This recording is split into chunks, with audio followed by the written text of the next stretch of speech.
crianças muito pequenas, crianças de 2, 3 anos, e lá a gente recebia todo, né, durante o ano letivo, várias crianças, enfim, e aí a questão da adaptação foi algo que me chamou a atenção, assim, né, para esse nome e todas as dinâmicas que se envolvem nesse processo. E dali, então, depois eu fui fazer o meu mestrado para tentar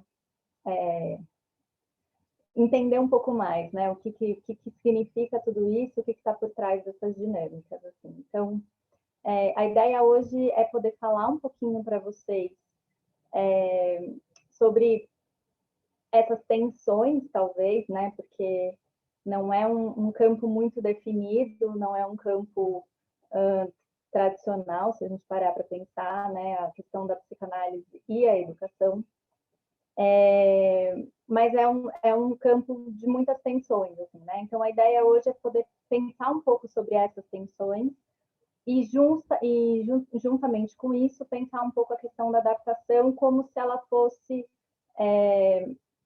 a ponta do iceberg, né? Então a gente pode usar a questão da adaptação como um elemento para a gente também provocar o que a psicanálise pode provocar sobre, né, na educação, nas práticas pedagógicas e tudo mais.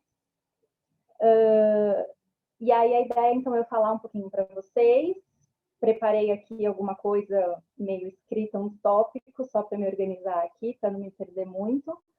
E gostaria muito que vocês ficassem à vontade para fazer perguntas, né? Eu sei que ao final a gente vai poder conversar melhor, mas a ideia mesmo é escutar vocês também, o que vocês pensam, enfim, quais são as questões de vocês, porque não é um campo muito delimitado esse, né? Então, é isso, vamos à conversa. Bom, então, de partida, acho que para falar um pouquinho do meu lugar, né, na psicanálise, como que eu vou interpelando de algum jeito o campo da educação, eu acho que parte muito já da minha formação, né? Então, eu tenho uma visão da psicanálise implicada, então é uma psicanálise que não está restrita ao consultório, né? Não está restrita ao setting tradicional lá clínico do Freud. É uma psicanálise que extrapola os muros do consultório e vai para as instituições, vai para as cidades, né? Circula no meio social. E aí, já a partir dessa minha formação, desse jeito de olhar a psicanálise, de colocá-la em exercício, né, na vida, no cotidiano, no laço social, eu fui me deparando já desde muito cedo na minha formação com as instituições escolares, educacionais. Desde os meus estágios, então eu fiz muito estágio em abrigos, na época ainda chamava-se abrigos, em escolas, creches, e sempre a minha questão ali, a minha postura era sempre de escutar muito os educadores, escutar muito as crianças, os adolescentes, e de algum jeito tentar escutar as dinâmicas que envolvem toda essa instituição. Então, as dinâmicas institucionais também, como elas são tecidas ali, né, ao longo do dia, assim, do cotidiano. E eu acho que essa é uma postura muito psicanalítica, assim, né, da gente poder escutar o que o outro nos traz e, de algum jeito, encontrar junto com eles caminhos para brechas, para novas dinâmicas se estabelecerem, se instaurarem, enfim, para a gente sair um pouco do lugar de me diz o que eu faço com essa criança, para convocar muito mais o educador, ou a equipe pedagógica, ou os pais, né, em reuniões pedagógicas, a pensar juntos, bom, o que a gente pode fazer, né? Então, o que essa criança está querendo dizer para a gente, o que essa dupla professor-aluno está querendo dizer para a gente, e que caminhos outros a gente pode encontrar para melhorar ali um pouco a relação entre essas pessoas.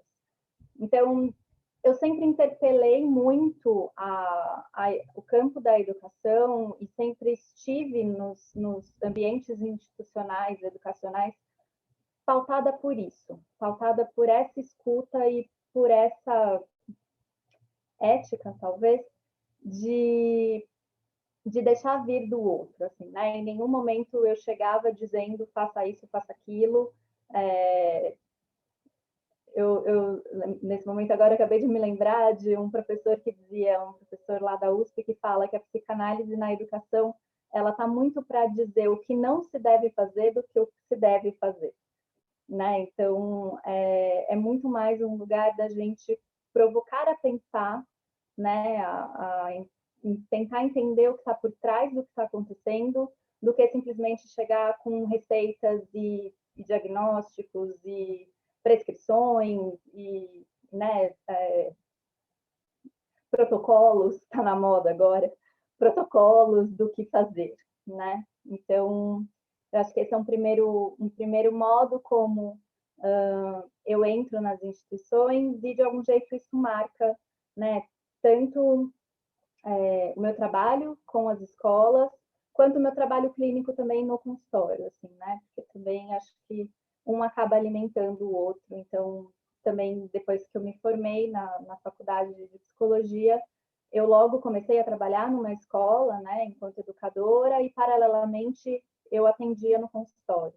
E também era uma delícia essa troca, porque, né, enquanto ali no consultório é muito a dinâmica do 1 a 1, do singular, na escola isso também tem, mas tem uma riqueza de um coletivo e de uma troca e de coisas que acontecem nas instituições e que no consultório a gente fica um pouco mais pautado no 1 a 1, assim, né? Então, de algum jeito, essa troca também era muito legal, assim, de acontecer. E aí, justamente, a partir dali do meu trabalho na escola, já muito permeada pela psicanálise e permeada pelas inquietações, né, da psicanálise, assim, eu me deparei com essa questão da adaptação, né? Então, eu me lembro que eu entrei, tem um helicóptero passando, eu entrei primeiro como auxiliar ainda de turma, e aí me lembrava das professoras falando, nossa, vai começar o período de adaptação, ai meu Deus, se benziam, e era uma questão muito forte para elas, assim, um medo de que criança é essa que vai chegar, que pais são esses, como é que vai ser, o que eu vou precisar fazer para de algum jeito acolher essa criança, o que ela vai demandar de mim, será que vai ser terrível, será que não vai, será que vai influenciar as outras crianças, né? Então, será que vai vir um testinha ou não? Então, era sempre muito medo, um medo do desconhecido e um desejo, ao mesmo tempo, de querer saber logo, né? Então, me diz logo quem é essa criança e o que eu faço com ela, para logo ela entrar, né, de fato, na instituição, assim. E era um período muito tenso, de fato, né, porque a gente trabalhava com crianças muito pequenas, às vezes crianças que nunca tinham entrado na escola, né? Então era a primeira experiência institucional da vida delas, uma das primeiras experiências de separação, de fato, da família, né? E aí é isso, aí era choro da criança, era choro dos pais e era choro das professoras também, de algum jeito. Assim. Então, eu me lembro que foi um primeiro impacto, eu acho que eu fui muito impactada por esse tema logo de cara, assim. E aí ali eu comecei a me debruçar e falar, não, eu preciso entender um pouco mais, quero entender um pouco mais o que está por trás, né? Por que tanto choro de todas as partes? Por que tanto medo de todas as partes? E o que será que a gente pode fazer para, de algum jeito, minimizar um pouco esse sofrimento, né? Eu acho que não sanar completamente, mas minimizar. E aí, enfim, no começo era muito só uns questionamentos eu comigo mesma, lendo textos ali, buscando psicanalistas que trabalham com educação, né, que falam um pouco sobre o que é um psicanalista estar na escola, ou o que é um psicanalista trabalhar com o tema da educação. educação, assim. E aí, quando depois de um tempo, assim, depois de acho que um ano mais ou menos, eu acabei virando a professora, né, a responsável por uma turma, e aí eu era que estava agora na linha de frente da adaptação, né? Então, se antes eu estava ajudando a professora e acolhendo, cuidando das crianças, enquanto a professora se deslocava para receber essas crianças novas, depois eu que tomei a frente disso. E ali também eu fui sentindo, né, na pele o que é receber de fato crianças muito pequenas, as famílias, um monte de professoras me benzendo e vai com Deus, umas coisas meio tipo, vou ser jogada na fogueira, assim. E claro que tiveram adaptações que não foram fáceis, tiveram outras que foram mais fáceis. E depois disso, então, eu me debrucei, falei, bom, então eu quero agora mergulhar na questão da psicanálise e educação e vou estudar teoricamente, né, já tenho aqui alguma coisa da minha prática, então eu vou mergulhar teoricamente para entender, me distanciar um pouco disso e entender o que está acontecendo. E aí eu fui para o mestrado. E ali foi um processo também muito importante para mim, de uma maneira geral, porque eu pude entender, né, algumas coisas que me marcaram, assim. Então, a primeira delas é essa diferença entre, primeiro acho que é uma primeira diferença entre educação e pedagogia, né? Então, o educar para a psicanálise, desde o Freud, ele é um ato civilizatório. Então, ele é um ato que não dá para não acontecer, né? Então, qualquer adulto diante de uma criança, a gente transmite coisas para ela, né? Então, não tem como não acontecer. Estamos há mais tempo na linguagem, estamos há mais tempo nesse mundo.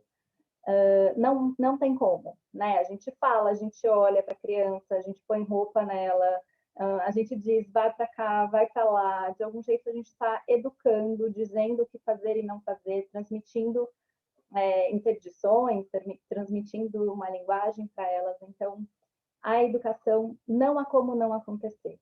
Ela acontece. É, é independente da nossa vontade, né? A pedagogia não. A pedagogia ela é um campo da ciência, né? Ela é um campo que de algum jeito pegou, né? Tentou acolher diversos outros discursos científicos para tentar entender o que é a criança, como ela funciona, para então chegar numa solução de como melhor educá-la. Então, de algum jeito, a pedagogia ela vai para a psicanálise, porque na época do Freud, o Freud já começou a tecer algumas hipóteses sobre o funcionamento, né, da psique humana, sobre a criança, algumas coisas, e sobre o educar também, né? Apesar dele falar que foi muito leve a maneira como ele tocou, né, a maneira como, de algum jeito, ele explorou o tema da educação, isso ele diz, que foi muito leve. Em vários momentos ele fala coisas sobre a educação, justamente porque é isso, porque é um ato civilizatório, faz parte da civilização, faz parte da constituição humana. Então, ele, por exemplo, em 1913, ele estava ali muito às voltas com os processos neuróticos, né, a neurose. Então, ele pensava assim, bom, se a gente encontrar um jeito de educar as crianças que seja menos traumático, que seja menos restritivo, né, a gente talvez consiga menos neuroses lá na frente. Então, em 1913, ele tem uma passagem assim de pensar então a psicanálise, o atendimento psicanalítico como uma forma de profilática às neuroses, né?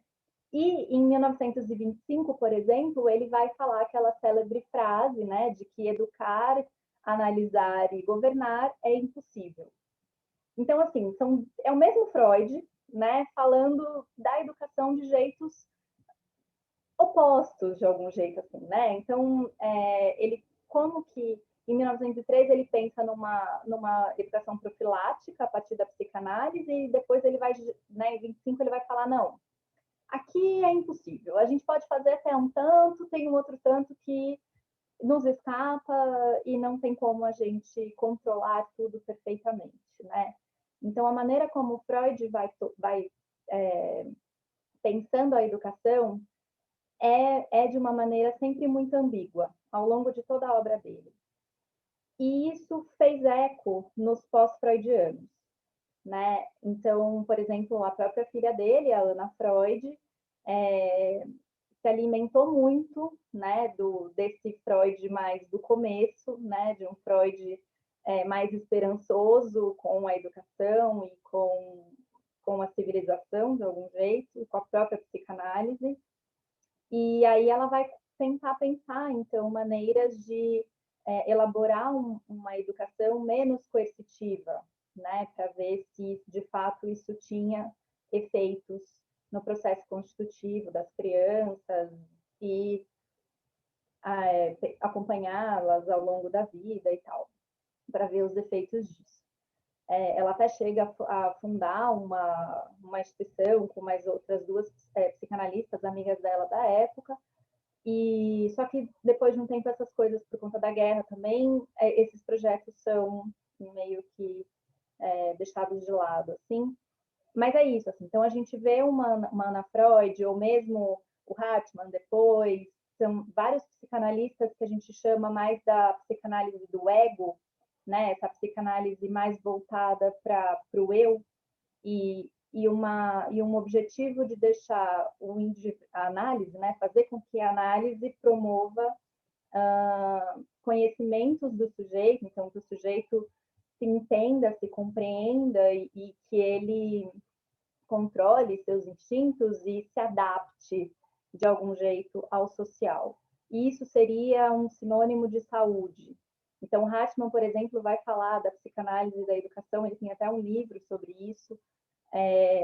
E aí, ali a gente já começa a ver uma linha psicanalítica de alguns psicanalistas pensando o processo de educação pautado numa questão adaptativa, tentando promover saúde, tentando promover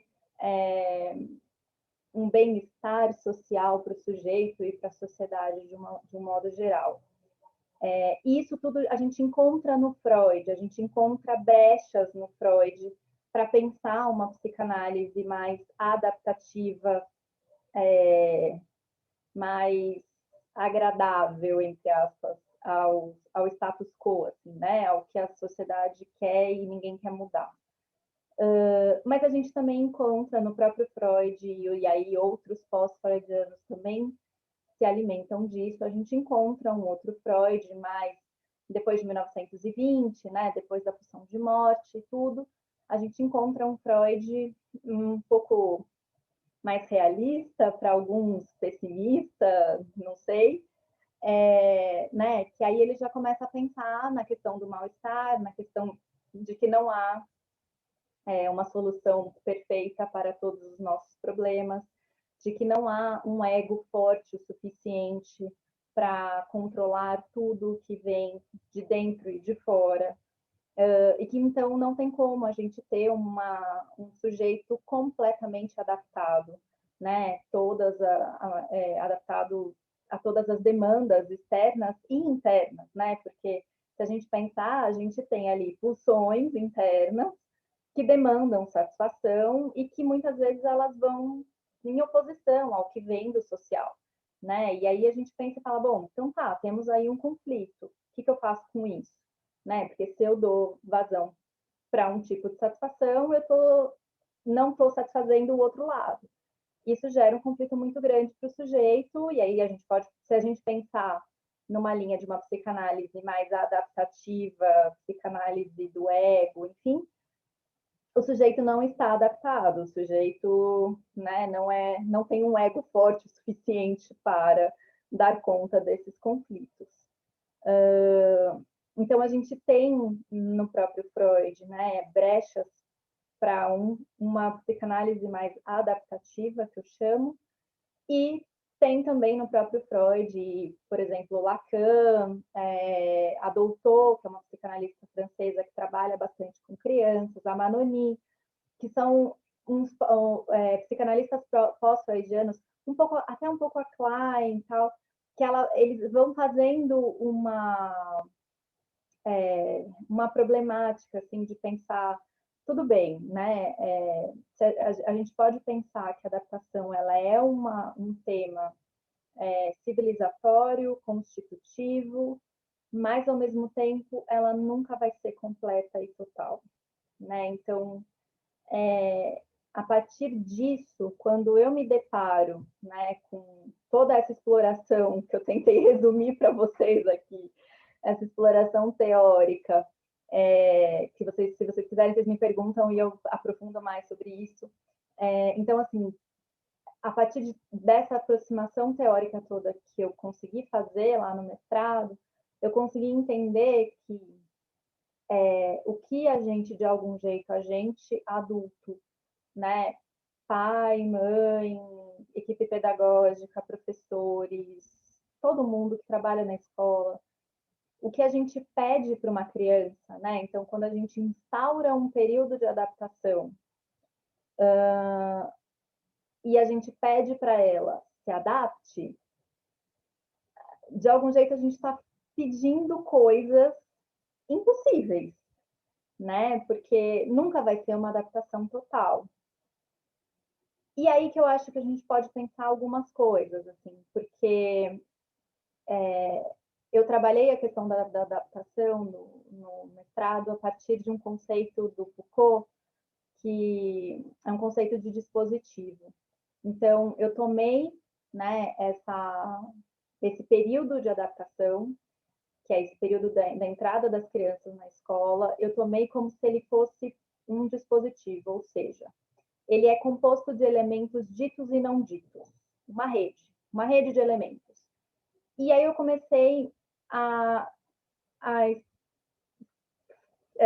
me fugiu a palavra, mas tentar separar um pouco esses elementos, né? Para tentar entender, então, tá, temos aqui a ponta do iceberg, a adaptação, mas o que está por trás e alimenta tudo isso. E aí a gente pode voltar na história, né? Porque a gente pode pensar que uma rede de elementos ditos e não ditos que fazem parte de um contexto histórico, né, social, político de uma determinada época e que vai se atualizando conforme as dinâmicas sociais vão acontecendo, né? Então, aí a gente pode voltar lá atrás, por exemplo, na época de quando começou, né, a questão das escolas, das creches, que tinha muito a ver com deixar a criança para o adulto poder trabalhar, isso no pós-guerra, por exemplo, e aí era uma questão dos pobres, né, porque os ricos não precisavam fazer isso, então quem deixa a criança ali é alguém que não tem condição de cuidar, então vai para que o outro cuide. E aí isso já é um embate que a gente vê até hoje nas famílias. Então, às vezes, mães que se sentem muito culpadas, né, de deixar seus filhos nas creches e nas escolas desde pequenos, porque elas precisam trabalhar. E eu não consigo ficar com meu filho em casa, mas eu queria, mas eu precisava, mas, enfim, né, tem uma culpa histórica também dessa mulher que não se autoriza de algum jeito, ou que a própria sociedade não autoriza, né? Porque é culpa de todo lado. A que fica até 3 anos com o filho em casa é louca porque abriu mão da vida para poder ficar com a criança.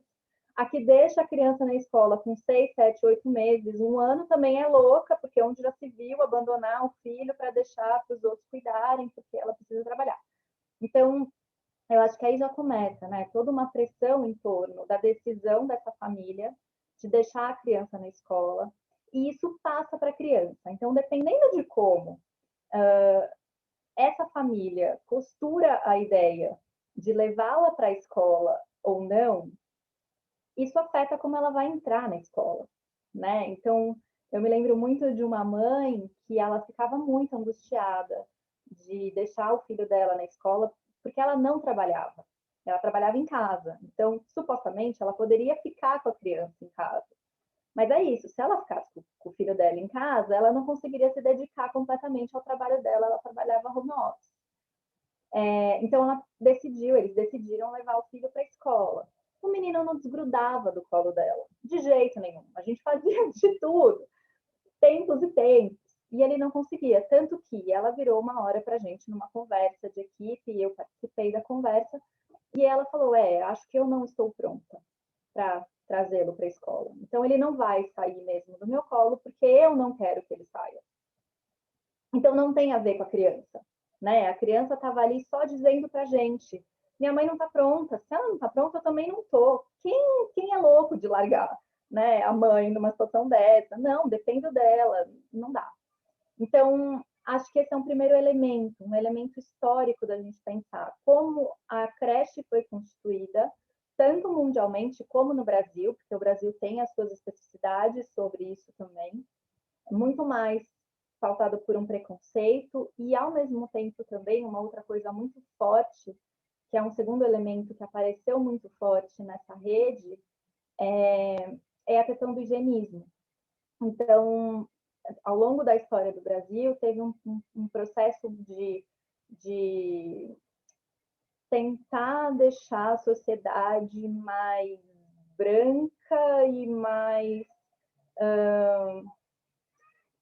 educada e rica e sei lá, né? Uma sociedade do progresso, enfim, da ordem e do progresso. E aí o higienismo entrou muito forte nisso, né? O higienismo nesse discurso de através da educação que a gente vai constituir cidadãos para o futuro dessa nação.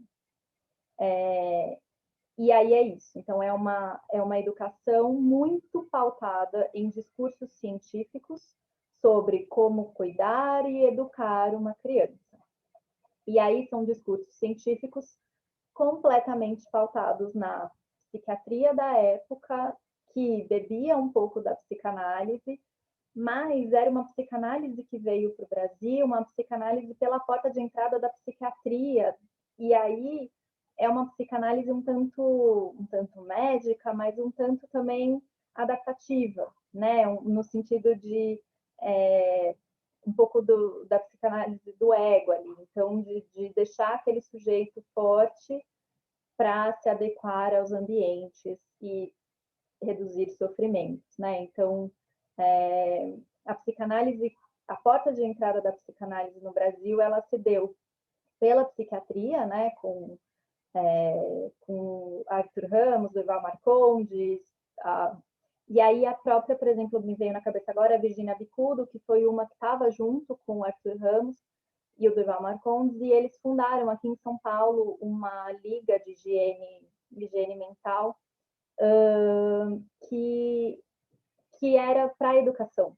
Então, era uma liga voltada para o sistema educacional. Assim. Então, eles recebiam, foi a primeira proposta de atendimento clínico infantil foi a partir dessa liga, né? Então, as crianças eram atendidas nas escolas, em escritórios, consultórios, enfim, para avaliar como elas estavam e o que poderia ser feito para melhorar. Um pouco como a psicologia, né, do Binet, de tentar fazer, claro que não fazia testes, mas tinha uma linha de raciocínio, né? Tinha uma aliança muito forte do discurso da psiquiatria, da psicanálise e da psicologia nessa época. E aí a pedagogia bebeu isso muito forte e isso foi instaurado, assim, né? Então a gente vê ecos até hoje dessa prática, né? Tanto que durante um tempo os psicólogos e alguns psicanalistas trabalhavam dentro das escolas, fazendo testes nas crianças, né, dizendo que criança que estava apta ou não a estar em determinada escola, em determinada sala, e como é que isso ia ser, e os que não estavam, né, os normais e os anormais, os adaptados e os inadaptados. Então, isso era muito forte. Depois de um tempo, fomos banidos da cena escolar, acho eu com uma certa razão, né? Porque acho que a gente fez um desserviço muito grande para a educação de uma maneira geral, avaliando crianças o tempo todo, à torta e à direita, enfim. Então, aí os psicólogos e psicanalistas saem de cena. E hoje também é interessante, assim, né? Porque a gente está fora da escola, mas quando somos convocados pela própria equipe escolar, a pergunta que vem é a pergunta que vinha lá atrás. Tenho essa criança, o que eu faço com ela? O que ela tem e o que eu faço? Né? Então, tenho uma criança com TEA, tenho uma criança com TOD, tenho uma criança com sei lá o quê, uma criança de inclusão, tenho 30 alunos mais um de inclusão, e o que eu faço com esse aluno de inclusão? Os outros está tudo bem, né? Agora, esse aluno de inclusão, não sei o que eu faço, me ajuda. Então, isso também é um outro ponto interessante, assim, da história, da gente pensar, né? No modo como a própria psicanálise entrou na cena da sociedade brasileira, de algum jeito, assim, o tanto de coisas que a gente teve que fazer para retomar e relembrar que a psicanálise não é só uma psicanálise adaptativa, e a forma também como a gente entrou na própria educação, né? Então, isso também faz eco, porque não é à toa, né, que o nome que se dá para a entrada das crianças na escola é o nome período de adaptação, que é um nome, e o mais, né, curioso, assim, que me chama a atenção, é um nome que nos referenciais, em vários documentos oficiais, ele em nenhum momento ele é descrito e claro e distinto, assim, mas é algo que passa no discurso social e todo mundo sabe. Quem trabalha com educação, quem trabalha em escola, com primeira infância, enfim, a gente sempre escuta, né? Pode até chamar, não, na minha escola é período de acolhimento, mas aparece uma adaptação no meio. Aparece uma palavra de ele não se adapta, ele está difícil de se adaptar, enfim. Então, é muito interessante a gente pensar um nome que não é, né, fortemente assim, não é um verbete de dicionário, apesar de estar, isso é outra coisa que me chama atenção, me lembrei agora, ele está nos manuais de psiquiatria, então, tanto no DSM quanto no CID, existe transtorno de adaptação, transtorno de má adaptação escolar, transtorno de adaptação. Eu até escrevi aqui, não me lembro mais. Enfim, são três, quatro nomes diferentes para isso, assim, né? Então, coincide com código dizendo que se uma criança, um adolescente, um adulto, após um período de 3 meses, 3 a 6 meses, se não passado o período de estresse, se o comportamento se mantém atípico, então a gente pode denominar que ele está com transtorno de adaptação, nananã. Né? E ainda se alinha a isso. Então, é um transtorno de adaptação escolar depressivo, transtorno de adaptação escolar ansioso, misto, enfim. Então, tem coisas muito fortes, né, nessa simples nomeação social e popular do senso comum, né, de nominar a entrada das crianças na escola como um período de adaptação. Então é isso, né? Se a gente pensar como uma rede de elementos ditos e não ditos, então a gente pode ir para a história e pode ver como a questão das creches se instaura, como os discursos científicos entram e entram muito forte no ambiente escolar e de algum jeito vão constituindo as práticas escolares, né? Os parâmetros. Então hoje, por exemplo, eu escuto muitos professores muito angustiados, com razão, né, sobre a volta da escola. E, Karina, a gente não tem parâmetros, a gente não tem protocolos, os protocolos de segurança, a gente não conversou com a equipe médica, né, com a equipe de saúde, então os professores da rede pública. A minha escola não consultou a Secretaria da Saúde para saber como é que a gente vai fazer com os protocolos, se a gente pode ou não receber essas crianças agora, durante quarentena. E aí é muito interessante, porque, de fato, eles demandam, né, do mundo científico, sei lá, segurança para aquilo que a gente não tem qualquer tipo de previsibilidade, né? Então, é tudo muito incerto. Quando a gente está diante de uma criança, a gente não sabe o que vai acontecer. Quando a gente está diante de um adulto, a gente não sabe o que vai acontecer, né? Então, ainda mais na cena escolar, 15 crianças, 18, 30, são 30 possibilidades de sei lá quantas mil que acontecem, né? Então, eu acho que tem uma riqueza muito grande do contato que acontece, né, entre sujeitos ali na escola, que de algum jeito a demanda por me diz o que eu faço, me diz quem é essa criança e como eu devo funcionar para melhor satisfazer, isso acaba se perdendo, né? E aí eu me lembro, para contar para vocês um pouquinho de uma experiência só que eu acho que de algum jeito vai dando contorno para também o que um psicanalista, além de ficar problematizando nomes e escutando pessoas, e o que um psicanalista pode fazer numa escola. Eu me lembro que era uma pequenininha, não era da minha turma, era uma pequenininha que sempre deu muito trabalho, trabalho em casa, trabalho na escola, ela desde bebê, assim, desde muito pequenininha, desde, sei lá, 7 meses, 8 meses, ela entrou na escola e período integral, então ela ficava das 7 às 7, porque os pais precisavam trabalhar o dia inteiro, eles precisavam trabalhar fora, enfim, então ela precisava ficar o dia inteiro. Então ela era uma das primeiras a chegar, uma das últimas a ir embora. E ela estava com 4 anos, mais ou menos, e esse era o discurso que a escola e os pais e todo mundo tinham sobre ela. Então, era uma criança muito difícil. Uma criança que desafiava, uma criança que chorava muito, uma criança que não obedecia, uma criança que não. Se a gente falava, vem para a roda, ela não ia. Enfim, uma criança do contra, uma criança que não adaptada, vai, né?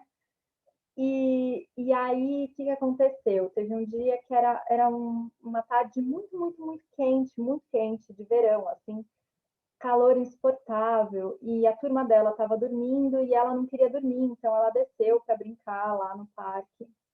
E eu estava,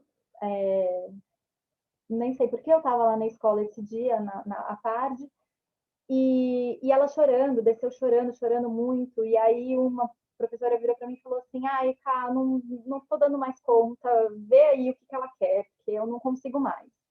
Falei, tá bom. Aí fui lá perto dela e ela chorando, chorando, chorando, sem saber, um choro doído, um choro angustiado, assim. E ela parou perto de uma árvore, embaixo da árvore, que tinha uma árvore lá na escola, ela parou embaixo da árvore, um calor, e aí chorando, chorando, eu falei, o que aconteceu? Por que você está chorando assim? Me conta, você quer conversar? O que você quer fazer? Estou aqui para te ajudar. E ela só chorava e não queria nada, e eu tentava pegar no colo e ela tirava minha mão, se afastava de mim. Eu falei, bom, tá bom, vou ficar aqui, estou com você. A hora que você quiser, a gente conversa. Só fiquei quieta em silêncio do lado dela. Ela me olhou meio assim, de rabo de olho, continuou chorando. Aí, nessa hora, era embaixo de uma amoreira, assim. Então caíram umas amoras, bateu um vento, caiu a amora. Aí eu falei, nossa, caiu a amora no chão.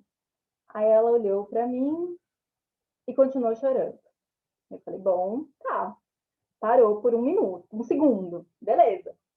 Aí eu peguei mais uma amora comi, a outra eu joguei no chão, de propósito. Aí falei, ih, caiu de novo, perdi, queria comer, sumiu, perdi. Aí ela parou de chorar, olhou para mim, cadê?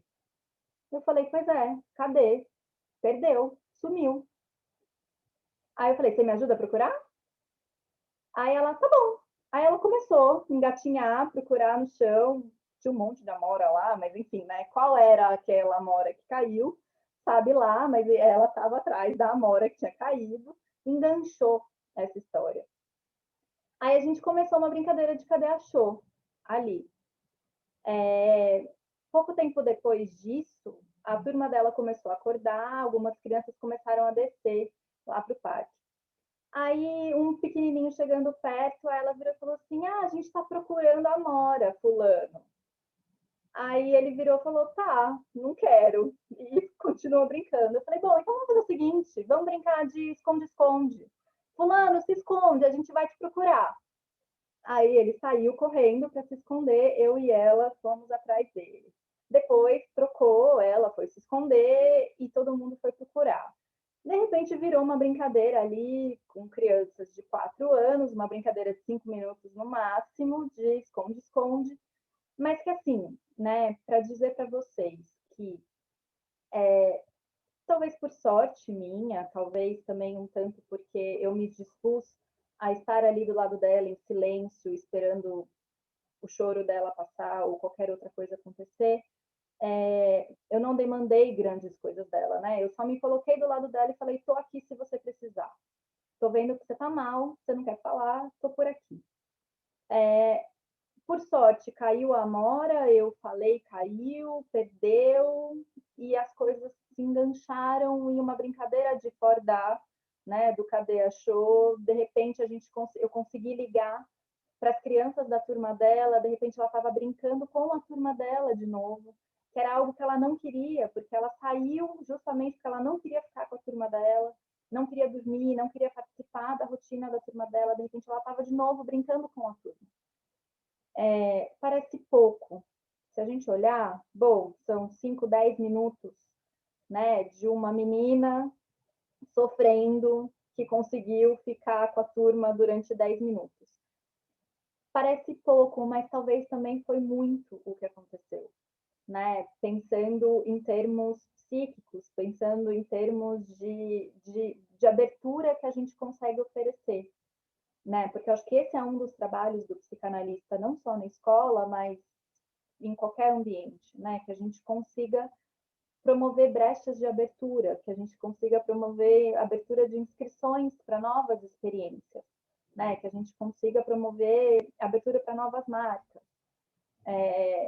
E eu acho que ali, né, a leitura que eu fiz, assim, foi um pouco essa, né? Então, era uma criança que era muito difícil, totalmente para a equipe já desadaptada, inadaptada, sei lá, e que ali ela estava completamente dentro da turma, né? E isso é muito precioso, assim, porque esse é o objetivo da escola, né? O objetivo da escola é que as crianças troquem, que as crianças brinquem, que as crianças interajam umas com as outras. E isso aconteceu ali, né? Então, acho que esse é um exemplo do que um psicanalista pode fazer na escola. E aí depois, enfim, aí veio a professora para mim, que milagre, o que você fez, o que aconteceu, enfim. E aí eu falei, não, gente, não fui eu, foi ali uma coisa do momento, tá tudo bem. Contei para a equipe, e essa é outra coisa também, né? Tentar transmitir as experiências para os outros adultos, para que eles também consigam se encorajar e, de repente, porque é isso, tem dia que a gente não está bem, tem dia que aquela criança tira a gente do sério, né? E poder dizer para o outro, me ajuda, e o outro topar e falar, não, beleza, vai para o banheiro 5 minutos que eu fico com a turma, isso também faz diferença, né? Isso também promove ali pequenos cuidados para quem está cuidando o tempo todo daquelas crianças, né? Então, eu acho que essa também é uma outra coisa, assim, né, de um psicanalista na escola, de que não só a gente não está só atento às crianças, mas a gente está atento às outras pessoas que trabalham na escola, né? Professores, equipe pedagógica, a cozinheira, era o máximo. A cozinheira vira e mexe, eu falava com ela e falava, não, sim, você é educadora tanto quanto eu, você ensina as crianças a fazer coisa que eu não sei fazer, pelo amor de Deus, você faz um bolo aqui com as crianças que a gente fica babando, né? E ela falava, senta, ó, são 3 ovos, 1, 2, 3. Então ela está transmitindo, ela está ensinando para aquelas crianças também todo um conhecimento, né? Um saber que só ela tem, que só ela consegue passar daquele jeito. Então, eu acho que é pensar também, né? Uma ideia de que, pelo menos que é uma concepção que eu tenho,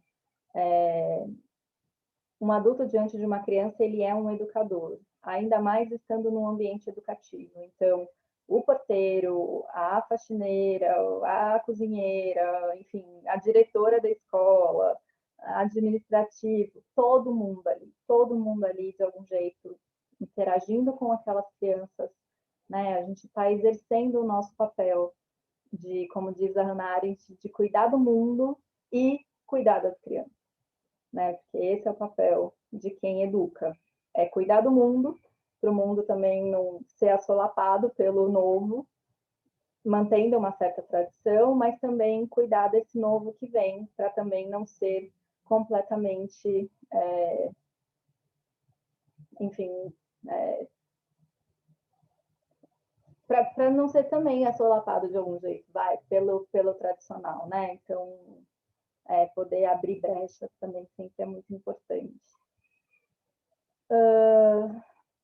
Acho que por hora o que me vem à cabeça é isso. Eu falei que eu tinha uma cola, larguei ela aqui. Não sei se ficou, deve ter ficado tudo para trás, mas enfim. Não sei se a gente abre, Gabriela, para conversar um pouquinho e depois, se eu lembrar de coisas, eu vou falando também ao longo das perguntas.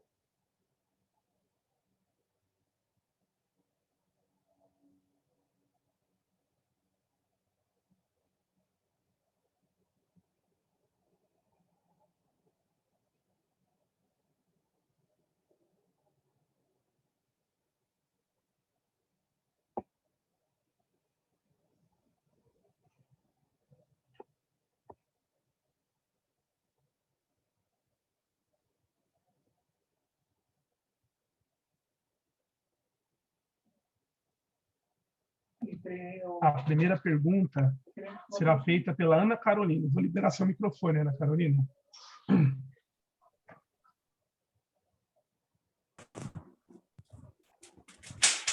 Oi, tá funcionando? Tá funcionando? Oi, Sim, boa está. noite. Eu não abri a câmera. Peraí, só um segundo. Desculpa.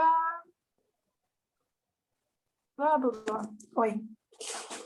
Boa noite, sou a Carol, e daí eu estava ouvindo a fala, e daí a minha dúvida é uma, assim, eu estudo acolhimento, e daí você citou em algum momento, e daí, pelo que eu estudo, acolhimento, inserimento e adaptação, eu trabalho em berçário também, então, são métodos diferentes de trabalho, né? Talvez fica mais fácil falando de para quem trabalha na área, né, para quem está na prática. E eu peso muito nessa história assim do método, porque são objetivos diferentes, é um método diferente com objetivos diferentes, né? E você fala de adaptação, e em algum momento você citou, pode até acontecer um acolhimento, mas acontece uma adaptação. Então, se você puder falar um pouquinho mais sobre isso, se sentir à vontade, se tiver tempo, eu agradeço. Obrigada. Imagina, obrigada a você. Eu só queria entender, eu vou respondendo um por um, a gente faz blocos. Acho que a Gabriela queria falar também, né?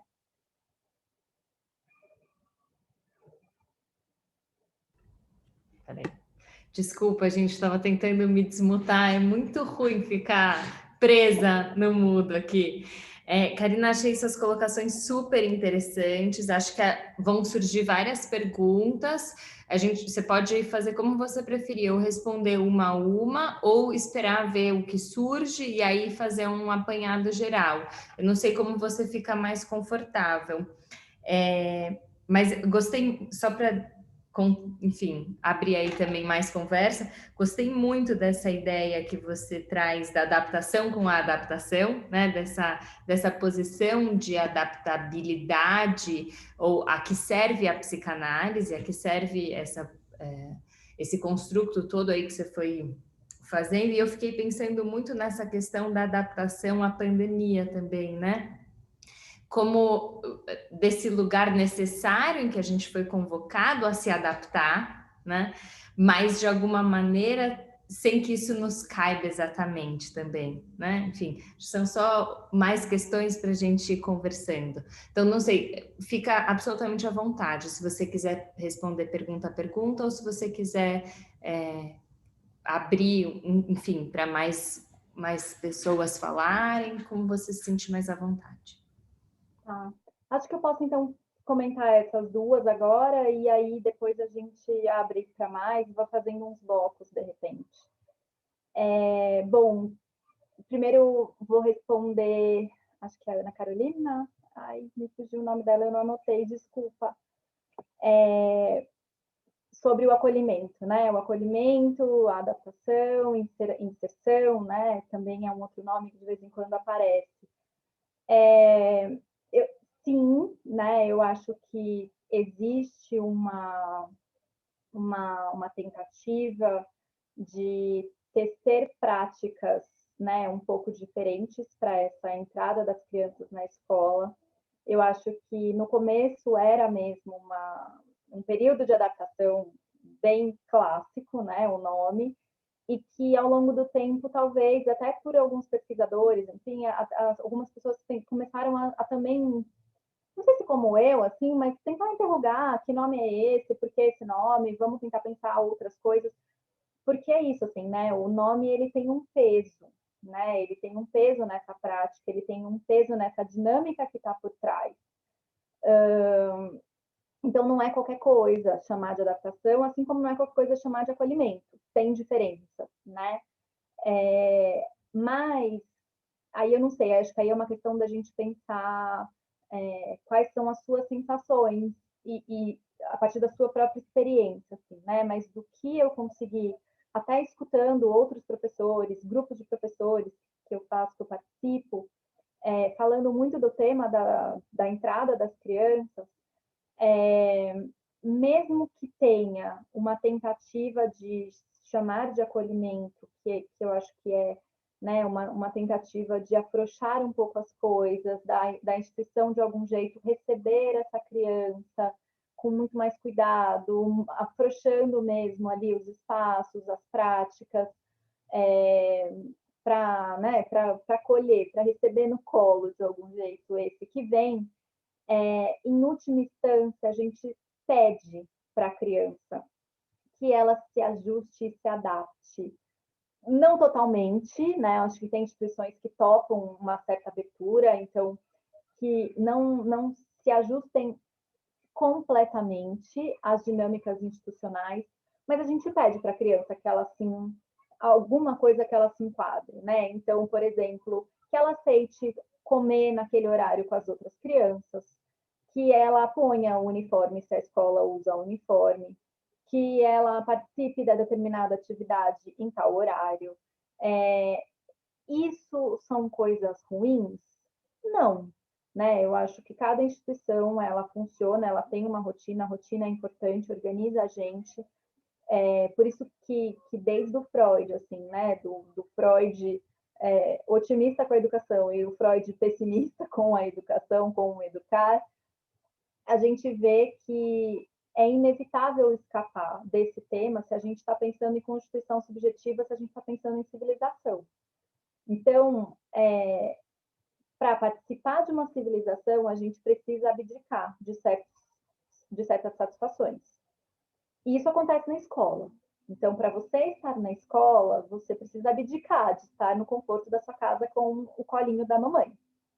né? Mas você ganha muitas outras coisas. Então, eu acho que essa é uma troca importante que acontece na escola. Só que tem sim, mesmo que a escola chame inserção, acolhimento, do que eu escuto, aí é muito singular, tá, gente? Quero ouvir vocês se vocês tiverem outras sensações. Mas do que eu escuto, no fim das contas, tem um desejo, sim, da escola, para que a criança se ajuste, se adapte, se adeque, participe, colabore, enfim, entre qualquer nome que a gente mais ou menos dê para isso, para que ela pertença, né? No fim das contas é isso. A gente quer que ela pertença a essa instituição, a gente quer que ela faça, que ela participe, que ela goste de estar ali, né? Então tem chamando de acolhimento ou não, né? Porque acolhimento dá a impressão de que é algo mais aberto, mais fluido. Mas a instituição ela tem ali as suas rigidezes e que a gente não abre mão também, né? Mesmo uma escola, por exemplo, democrática, né? Eu acho muito interessante isso. Participei, inclusive, de algumas supervisões e formações lá numa escola democrática e era muito legal, porque eles ficaram um pouco perturbados, né? Quando eu e uma colega minha, a gente falava assim para eles: tudo bem, vocês são democráticos, vocês fazem assembleia, vocês, né, têm uma abertura muito maior para ouvir todas as crianças e os adultos e os educadores e tal, mas vocês não deixam de ser uma instituição. Vocês não deixam de ter hora para entrar, hora para sair, hora para, inclusive, participar da assembleia. A assembleia é marcada num determinado horário, para que justamente todo mundo consiga participar, né? Então, é um combinado comum. E que a criança, para participar da assembleia, ela precisa abdicar de brincar, abdicar de estar com um amigo, abdicar de ler um livro que ela estava lendo para poder participar dessa assembleia. Óbvio que na escola democrática a gente, né, entende que alguns combinados e negociações são mais fluídas. Então, ali, por exemplo, eles chamam acolhimento, eles não chamam adaptação, né? Eles fazem um período de acolhimento. Só que é um período de acolhimento que, na supervisão com os professores, aparecem umas angústias do tipo: Karina, ele não está dentro, essa criança não está dentro, essa criança não, tá, não é do nosso jeitinho, ela não está do nosso jeitinho, né? E aí, o que significa não estar do nosso jeitinho? O que significa não estar dentro? Que desejo é esse, né, dela não estar dentro? Dentro do quê? Dentro do que a gente planejou, dentro dos combinados institucionais, né? Então, acho que é mais ou menos por aí, assim. Eu acho que os nomes, eles carregam, sim, durezas ou maleabilidades, mas, no fundo, algumas expectativas por parte do adulto, da educação, da instituição, tem, né? E é isso. E esses são os conflitos que a gente precisa se haver. E tentando juntar com o que a Gabriela disse sobre a adaptação, sobre a pandemia também, me lembrei também com o Foucault, uma coisa que me marcou muito, ele falando sobre os dispositivos, ele fala uma coisa bem legal, que é assim: onde há poder, há resistência.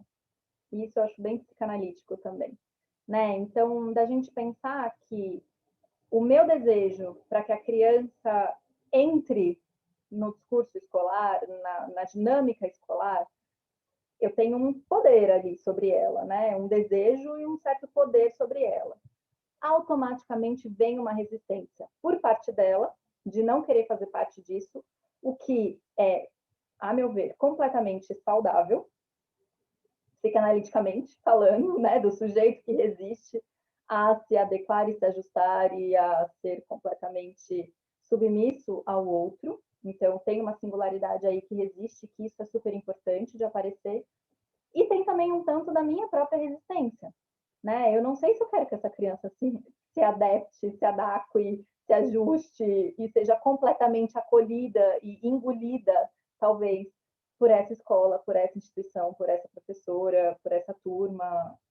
Então, eu acho que a gente pode pensar na questão da pandemia, por exemplo, que um tanto do mal-estar, né, que eu não sei vocês, mas que eu tenho escutado muito no consultório, é um mal-estar do tipo, Karina, eu não acredito que eu estou aqui ainda depois de um ano, eu não acredito que isso está acontecendo, eu vou enlouquecer, eu vou pirar, eu não sei o quê, mas é um eu não acredito do tipo, eu não quero de fato acreditar. E esse eu não quero acreditar, eu escuto isso de um jeito muito importante para justamente não aceitar o que está acontecendo.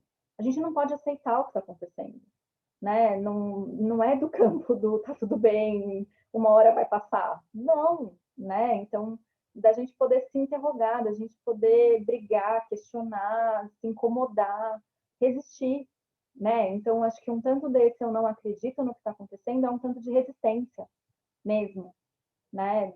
E uma resistência do sujeito. Não quero fazer parte disso. Eu não quero fazer parte desse mundo que usa máscara para sempre. Eu não quero fazer parte desse mundo que está trancado dentro de casa para sempre. Eu quero acreditar que um dia a gente vai poder sair dessa. E eu acho que uma certa resistência nesse sentido ela é super importante, tanto nesse contexto, né, pandêmico, quanto no contexto educacional. Então, não quero sentar na roda agora e ouvir uma história, sabe? E a criança tem total direito de dizer isso pra gente, né? Não, por que eu preciso sentar na roda? Por que eu não posso ficar em pé e ouvir em pé a história?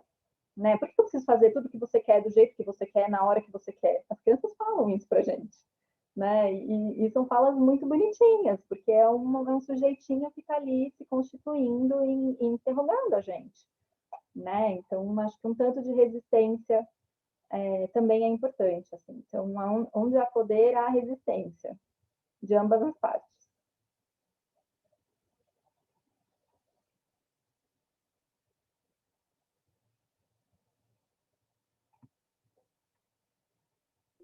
A próxima pergunta será feita pela Alessandra Regina Scatolin.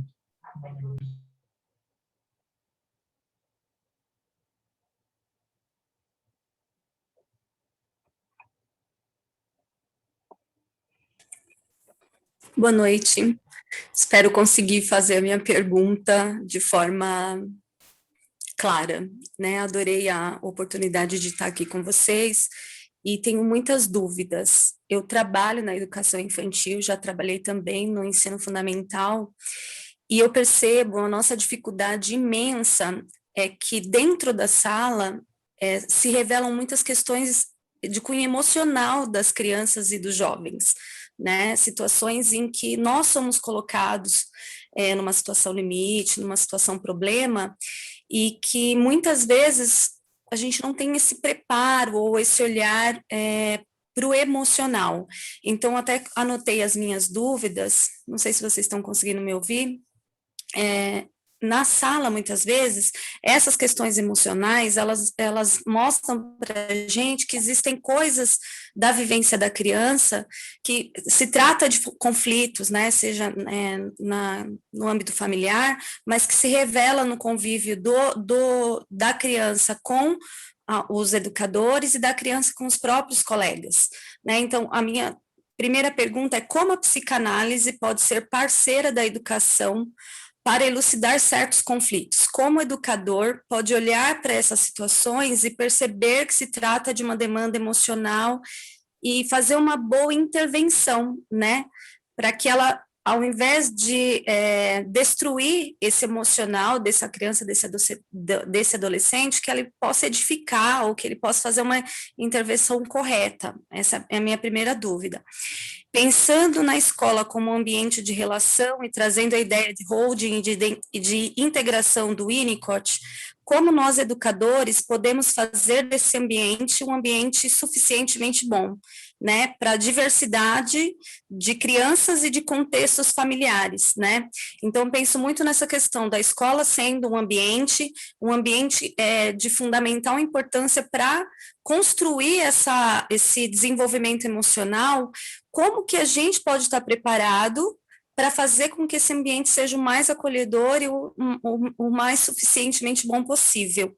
E se você acredita que é possível trabalhar de maneira preventiva para garantir esse ambiente suficientemente bom, né? Seja instruindo a família ou instruindo os professores, né, os educadores. Eu penso assim, até numa questão de onde o posto de saúde possa, num momento de pré-natal, instruir aquela mãe, aquele pai, aquele familiar que vai receber essa criança, de como os cuidados, os primeiros cuidados, são primordiais para a questão emocional da criança. Eu sei que a psicanálise não trabalha com uma prevenção, mas na minha angústia de ver o quanto a gente possa fazer com que a gente tenha menos destruição desse emocional infantil, né? Se você acha necessário, urgente, abordarmos outras questões de desenvolvimento emocional por parte dos educadores e das crianças, né? Que nem sempre essa resistência é uma resistência só, eu vou ficar aqui em pé para ouvir a história, né? Às vezes a gente já vivenciou situações da criança arremessar a cadeira, arremessar a mesa na gente, da criança agredir fisicamente, do conflito ser muito latente. Então, como intervir de uma maneira que a gente vai edificar o emocional dessa criança? Eu não sei se eu fui clara, obrigada. Obrigada a você. Bom, temos 3 aqui, né? A gente abre para mais alguém ou eu respondo essa? Se você achar melhor, a gente pode abrir, faz as perguntas e você responde na sequência, fica ao seu critério. Melhor Tá, assim? então pode pode ser mais uma, e aí eu tento. Ok. A próxima pessoa que fará a pergunta é a Luísa Vancin.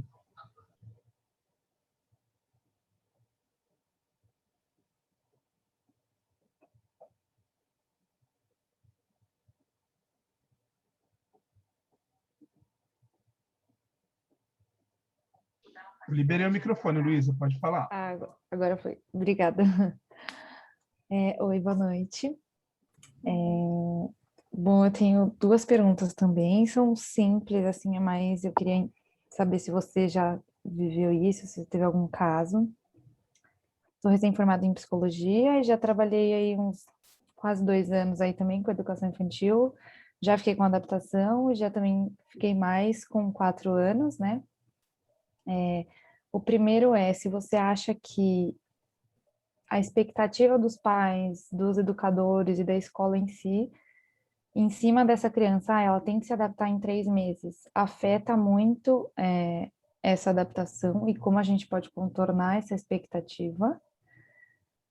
E se você tem algum caso, eu tive um caso também de na adaptação, que foi eu acho que ela tinha 1 ano e 8 meses, mais ou menos, no máximo 2, e ela passou aí por umas 2, 3 semanas de adaptação, que a mãe dela era professora da escola também, e ela sabia que a mãe estava o tempo todo na escola, e a gente evitava que a mãe dela passasse na frente da sala, ou passasse onde ela estava, no refeitório, porque se ela visse a mãe, acabava o mundo, né? Não tinha como separar depois.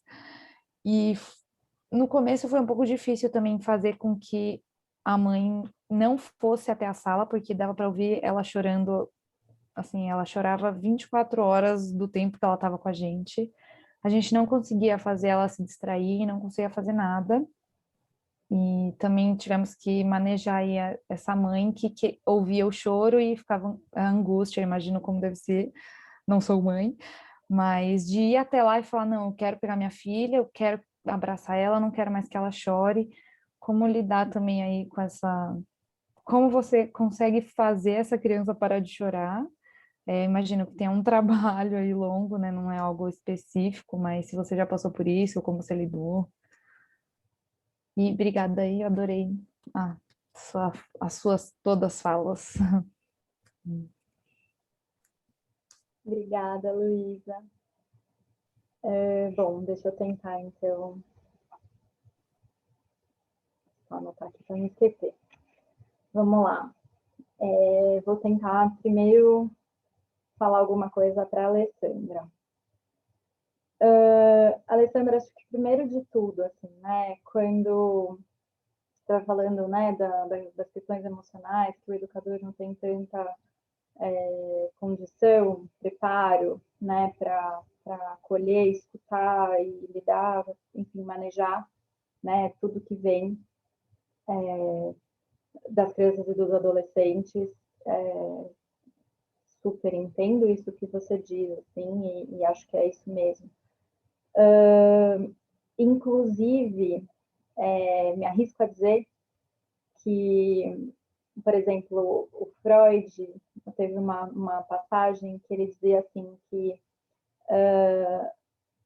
um jeito de garantir uma boa educação seria com que todos os educadores fossem analisados, né? Como se a psicanálise pudesse, de algum jeito, garantir ou mitigar, minimizar esses conflitos e, de algum jeito, preparar, né, esse educador para estar com esse outro diante de si, né? Acho um pouco até, como é que se diz? Prepotente, essa é a palavra. Acho um pouco prepotente até do Freud, né, de dizer uma coisa dessa. Claro que depois ele voltou atrás nessa fala dele e pensando que, bom, a psicanálise também não consegue garantir lufas, então é isso, né? Cada um que lide com o seu. Mas é isso, assim, eu acho que tem um desejo da gente muito grande para a gente não sofrer, né? Porque quando uma criança sofre, um adolescente sofre diante da gente, a gente às vezes sofre até mais que ele, né? Justamente porque a gente cai num lugar até de impotência, muitas vezes, frente a esse outro, né? Porque eu posso escutar muito e várias vezes e de vários jeitos a sua dor e o seu sofrimento, mas jamais eu vou estar na tua pele e vou entender exatamente o que você sente, né? Então, quando a gente está diante de um outro, de uma criança, de um adolescente, um tanto do nosso infantil, de uma criança pequena, por exemplo, um tanto do nosso infantil recalcado também está ali, né? Então, a nossa vulnerabilidade, a nossa fragilidade, a nossa sensação de impotência também está ali diante dessa criança, desse adolescente. O que a gente faz com isso?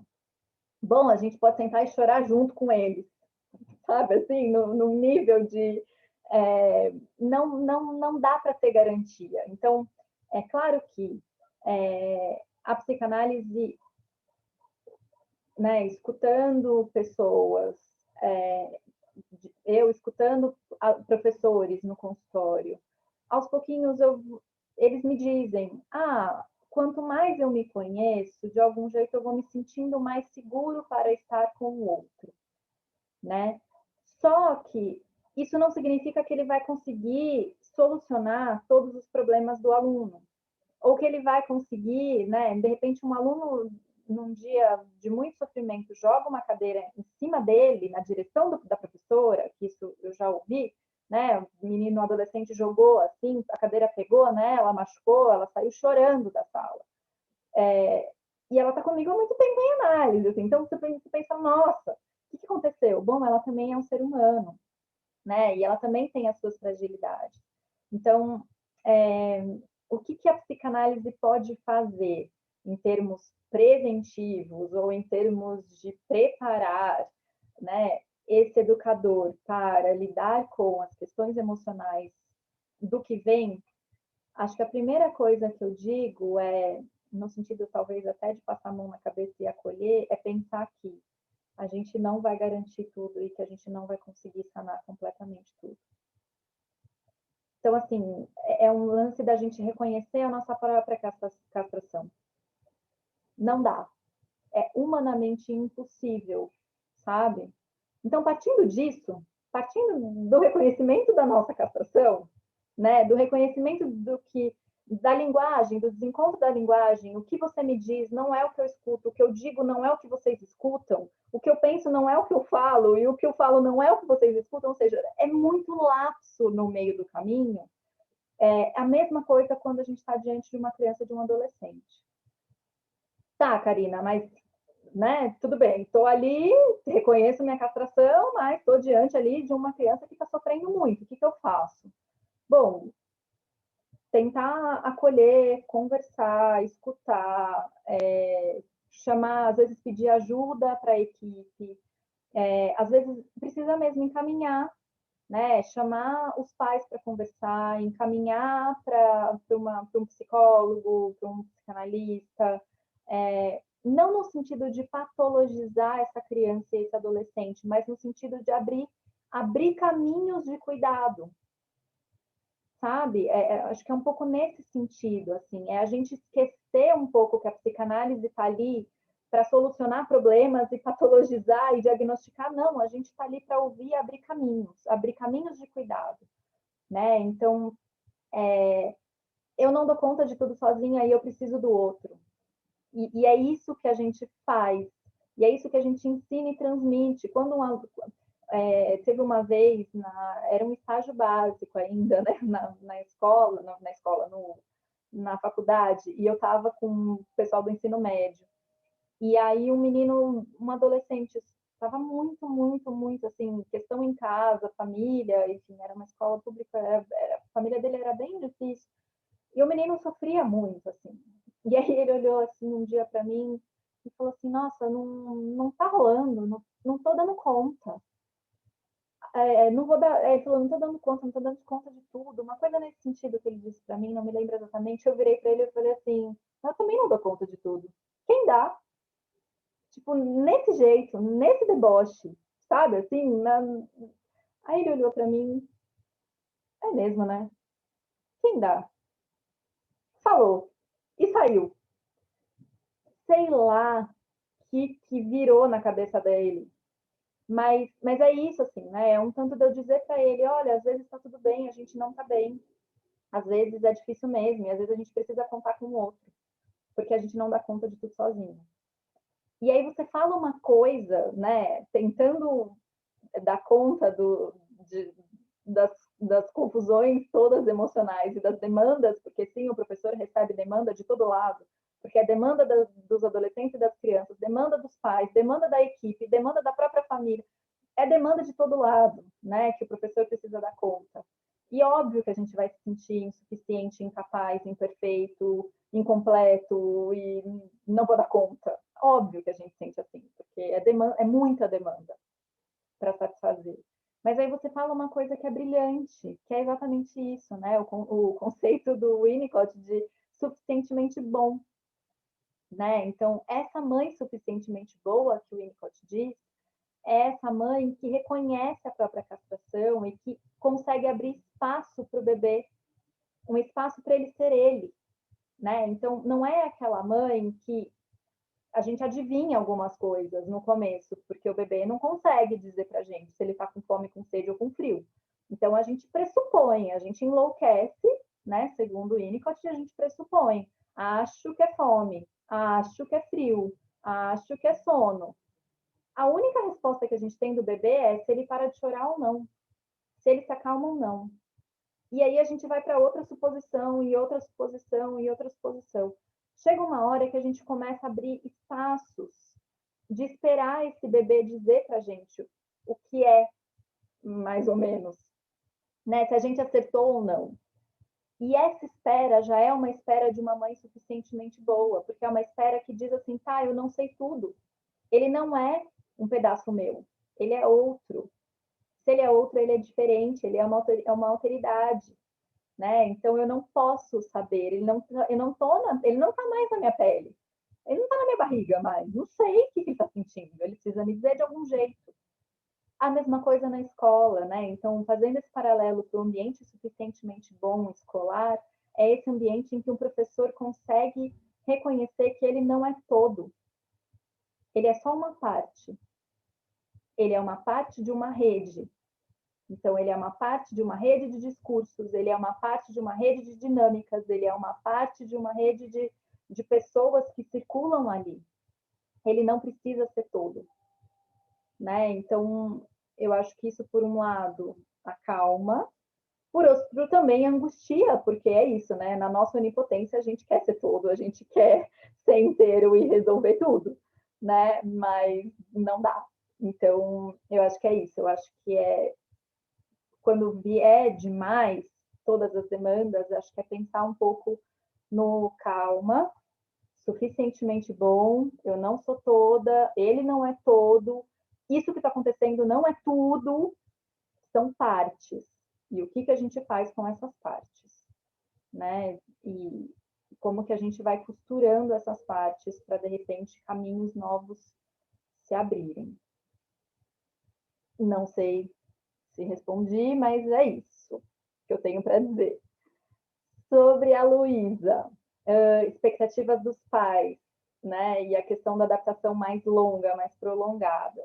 Bom, expectativas dos pais, sim, eu acho que afeta e afeta muito, né? Então, porque é isso, a criança ela sente, ela às vezes ela já escuta e entende o que a gente diz para ela e ela responde, né? A doutora, ela falava muito que o sintoma da criança, na verdade, é a nomeação do sintoma dos pais. Então, o que a criança faz no corpo e na fala é, de algum jeito, denunciando ou anunciando para a gente o que está acontecendo na dinâmica parental, na dinâmica de casa, por exemplo.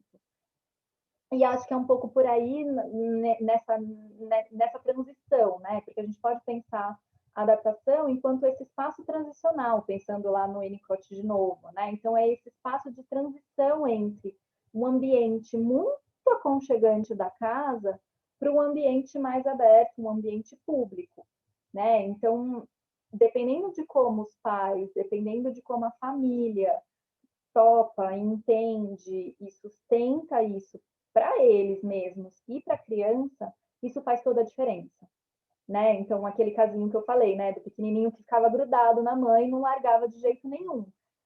E ela falava, filho, vai com a Cacá, vai com a fulana, vai com a ciclana, só que aqui, né, vai, quero muito que você vá, e não larga, né? Então, é um querer não querendo, né? Então, isso a criança percebe, sim. Como manejar isso? Assim, uma coisa que eu gostava muito era de conversar. Eu tinha um canal muito aberto, né, com a equipe pedagógica da escola que eu trabalhava, e com os pais, assim. Então, a gente conseguia fazer muitas conversas com esses pais. Eu com a equipe a equipe e os pais, e às vezes eu e os pais mesmo, né? Porque é isso, a gente recebia, os pais entravam na escola, então a gente recebia do próprio colo dos pais, então tinha, né? Como é que você passou a noite? Como é que foi? Enfim, me conta, tal. E nessas pequenas conversas, às vezes, algumas coisas aconteciam, assim, né? Então, do tipo, às vezes até de dizer para os pais, assim, mamãe e papai, tá tudo bem, ele vai ficar bem, dá um beijinho, tá tudo bem, qualquer coisa você liga depois, sei lá, de encorajar um pouco esses pais, ao mesmo tempo de provocá-los a pensar, né, vocês estão bem? O que está acontecendo para tá difícil, né, tá difícil só para essa criança ou tá difícil para vocês também? Então, eu acho que pensar na entrada das crianças, excluindo os pais, é muito mais difícil, né? Eu sei que tem algumas escolas que fazem isso até hoje, né? De primeiro dia, deixa no portão, beijo, tchau, qualquer coisa a gente te liga, e é isso. Tem escolas que os pais entram, ficam um período, tem escola que os pais ficam até quando quiserem, ou seja, cada escola cria um jeito, né, de fazer essa transição. Mas se não cuidar desses pais, a impressão que eu tenho é essa, né? Se não cuidar desses pais, se não oferecer uma escuta para esses pais, fica muito mais difícil a acolhida, a entrada, enfim, da criança na escola, né? Até, por exemplo, de acontecer, assim, da criança ficar super bem. Acabei de me lembrar de um agora, que ele tinha 2 anos e pouco, era a primeira vez que ele estava indo para a escola, muito feliz, ficou a semana inteira brincando, muito feliz na escola, muito feliz. Aí a mãe, assim, no último dia, tipo, sexta-feira, assim, olhou para mim e começou a chorar. Então é isso, né? Ele vai ficar. e é isso. E chorava, chorava, chorava. Eu falei, mas tá tudo bem, como é que você tá? O que significa é isso, ele vai ficar, né? E ela não conseguia dizer, só chorava. Bom, segunda-feira esse menino grudou no pescoço dela, quem disse que a gente tirava ele do pescoço dela? E lá vamos nós, né? Um tanto do caiu a ficha, agora ele vai ficar, tanto da parte dele quanto da parte dela. E aí foi muito mais difícil para esse menino ficar depois. Ficou, foi tudo bem, conversas e conversas com essa família, mas é isso, assim, né? Eu acho que os pais, às vezes, sofrem muito mais que as crianças na entrada, né? Nessa separação. E a adaptação longa que você falou, nossa, várias, assim, né? Eu acho que desde essa menininha mesmo que eu contei para vocês, do jogo do Fordá, era uma que vira e mexe, a gente ouvia na escola alguém falar assim, nossa, ela não tá adaptada, né, 100%, enfim, ela tá e não tá aqui, né? Então a gente ouvia algo nesse sentido, ela já tinha 4 anos, mas eu me lembro uma que aconteceu comigo, que era um pequenininho que eu não vou lembrar exatamente, mas acho que foi quase um semestre para ele se sentir seguro no ambiente escolar, assim. Então ele começou grudado nos pais, não aceitando o nosso colo, nossa conversa, nada. Aí depois os pais foram se afastando e era muito choro. Aí eu lembro que ele ficava com um paninho, ele tinha um paninho que na verdade eu falei com a família, eu falei, bom, ele tem um brinquedo, um paninho, alguma coisa que ele goste para de repente ele ficar um pouco melhor, porque assim que esses pais se afastavam, ele só chorava, né? E era um choro de muita angústia que a gente até não deixava muito tempo. Então a gente tentava ali conversar, acolher, mostrar a escola, colocar no carrinho e ficar com ele dentro do carrinho, mas ele não se acalmava, então a gente chamava os pais de novo. Foi uma adaptação muito difícil. E os pais eram os pais que estavam afim, só que era um afim meio, a gente não sabia até quanto, assim, né? Então, era um afim que eu quero, mas sei lá, então foi difícil. E aí eu perguntando numa reunião, aí eles falaram, ele tem, a gente não sabia que podia. Então, eles trouxeram o menino com esse paninho. E aí ele ficava com esse paninho arrastando pela escola, para cima e para baixo, e chorando, chorando, chorando, e não querendo o nosso colo, não querendo nada, interação com as crianças. Aí eu me lembro que do paninho, ele andando pela escola, a gente conseguiu colocá-lo no carrinho com o paninho, e aí eu ia andando com ele, então a turma ia para cima, eu ia com o carrinho, e ele ficava dentro do carrinho com a turma, já sem chorar. Aí depois, de vez em quando, ele olhava, então eu brincava na areia, colocava areia dentro do carrinho para ele. E aí ele meio que brincava ali, ou às vezes não dava bola, e era isso. Mas eu fazia questão de que se a gente está na areia, vai pôr areia dentro do carrinho. Se a gente está fazendo uma atividade de artes, então ele vai ter a folha lá no carrinho para ele. E aí eu lembro que depois de um tempo ele começava a olhar, ele levantava a cabeça para olhar fora do carrinho. Aí ele topou ficar fora do carrinho, mas grudado no meu avental. Então, aonde eu ia, ele estava comigo, paninho de um lado, avental do outro. E aí era uma coisa comigo. Se eu ia no banheiro, ele chorava na porta do banheiro. E até que ele conseguiu se afastar do meu avental para a mão, da mão para do lado brincar com a turma com um paninho, e aí um dia foi lindo, ele virou para mim e falou, Cacá, vou guardar meu paninho na mochila. Eu falei, tá bom, pode ir, sua mochila tá lá.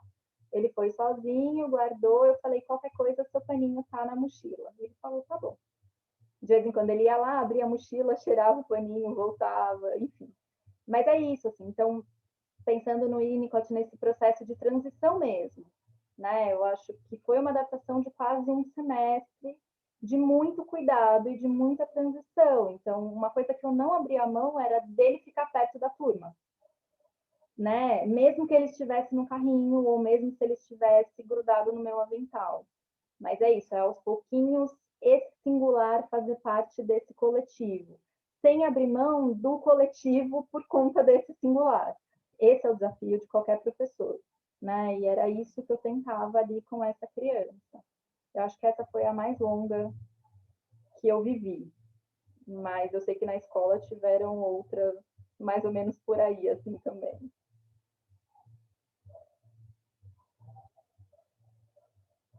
A próxima pergunta será feita pela Rita de Castro.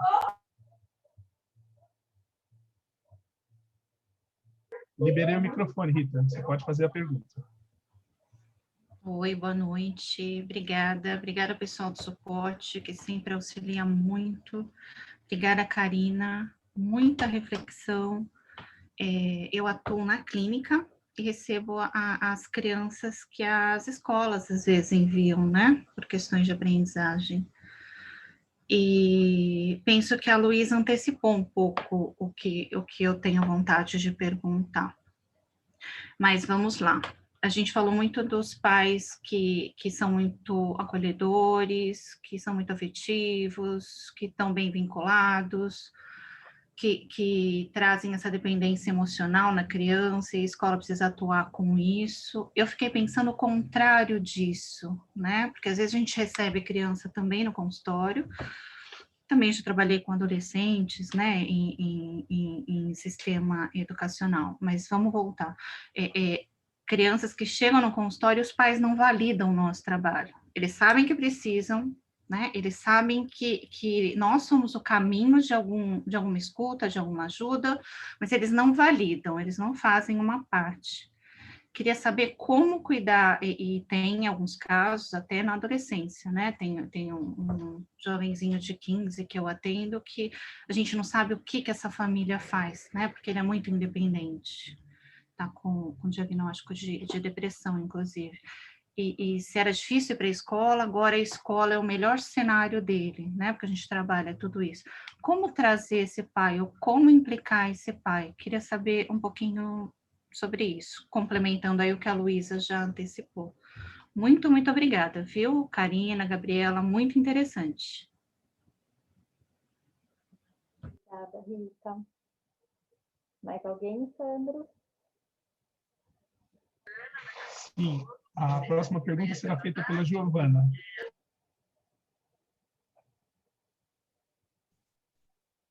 Oi, estão me ouvindo? Sim. Sim.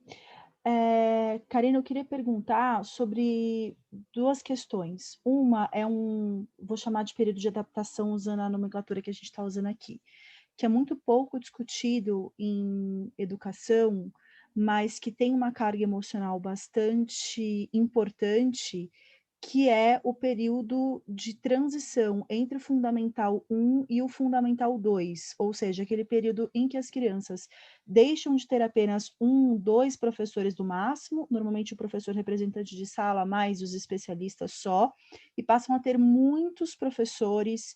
É um período que a gente percebe uma grande mudança nas crianças. Eu trabalho em ambiente educacional também, e a gente normalmente pensa nas crianças, na análise, muito no individual, mas tem uma questão coletiva aí que é bastante interessante, e eu gostaria que a gente falasse um pouquinho sobre esse período, sei lá, segundo ou terceiro, digamos assim, período de adaptação bastante importante na vida das crianças, né? E tem um outro período de adaptação que, na verdade, a gente ainda não realmente passou por ele, que eu acho que vai ser digno de estudos aí, que a gente falou por cima, que é a adaptação pós-pandemia, né? Tudo bem, as escolas estão aos poucos abrindo, com porcentagem reduzida, num ambiente muito diferente, tudo bem, mas também pensando nesse coletivo, né? Pensando nos grupos, não só no individual, existe todo incentivo, né, principalmente em escolas públicas. Eu trabalho mais com as públicas, por isso que eu vou falar delas, que inclusive a gente não dê aula, né, que os professores não trabalhem com aula, que os professores trabalhem só com trabalho emocional, adaptação, fazendo quase o trabalho do analista mesmo nesse momento.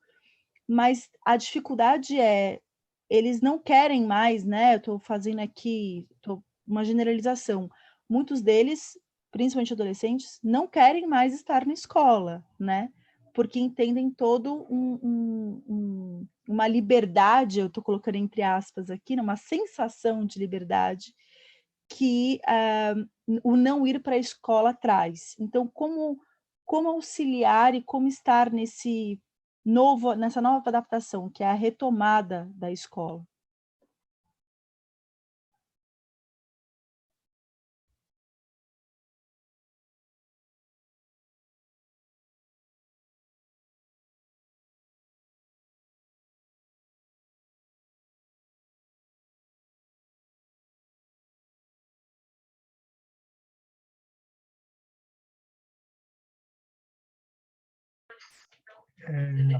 A próxima pessoa a fazer a pergunta será Lucileia.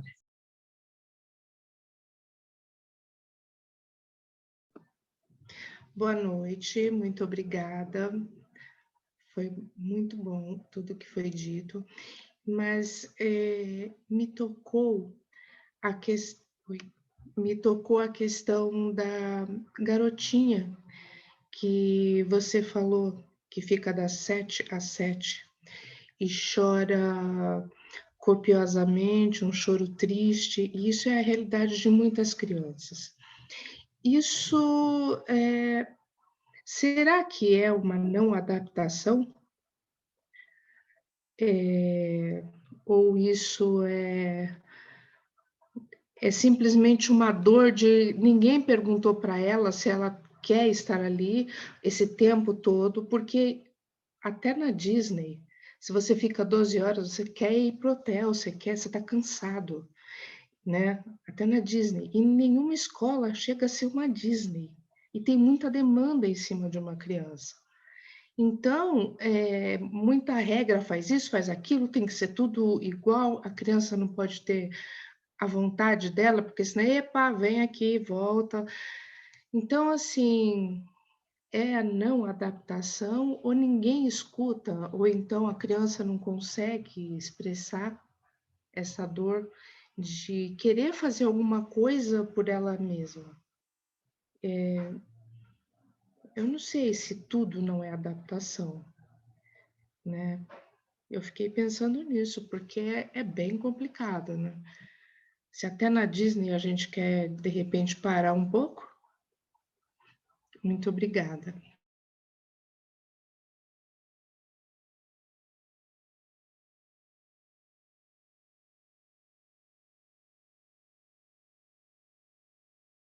Por enquanto, doutor, essa foi a última pergunta. Se você já quiser ir respondendo.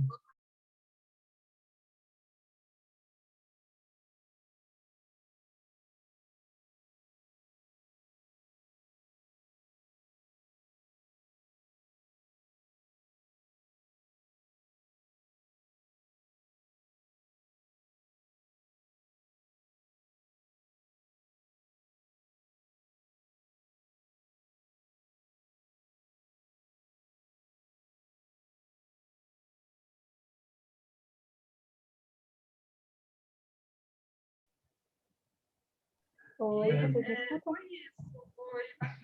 Oi. Bom, eu acho que eu travei aqui, mas eu consegui ouvir todas as perguntas. Muito obrigada. Vamos lá.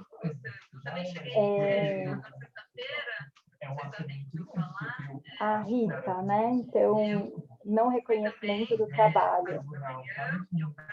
Bom, Rita, eu acho que isso é um complicador, assim, na verdade, para quem trabalha com crianças, adolescentes, tanto na clínica quanto em ambientes, né, institucionais, enfim.